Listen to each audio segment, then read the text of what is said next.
歡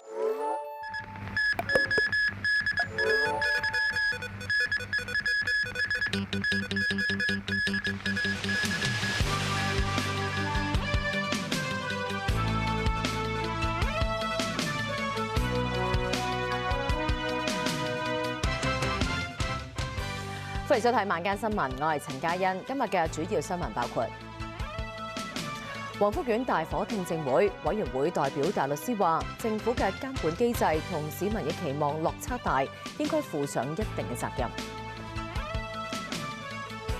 地盤全面禁煙法例生效，勞工處巡查近200個地盤，發出8張嘅定額罰款通知書。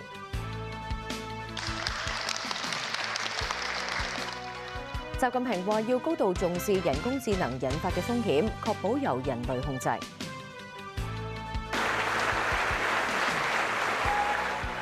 貝安德獲選為英國執政工黨黨魁，預料下個禮拜接任首相。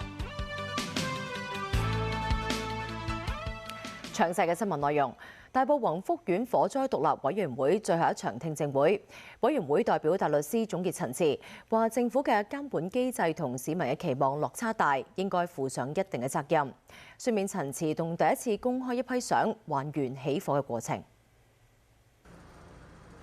最後一場聽證會，委員會代表大律師杜鑑坤提交咗600幾頁書面總結陳詞，多張作為證供嘅相片第一次曝光，包括閉路電視截圖。喺火災當日下晝，見到有工人喺宏昌閣天台食煙。下晝大約2點半開始見到煙霧由外面嘅棚架飄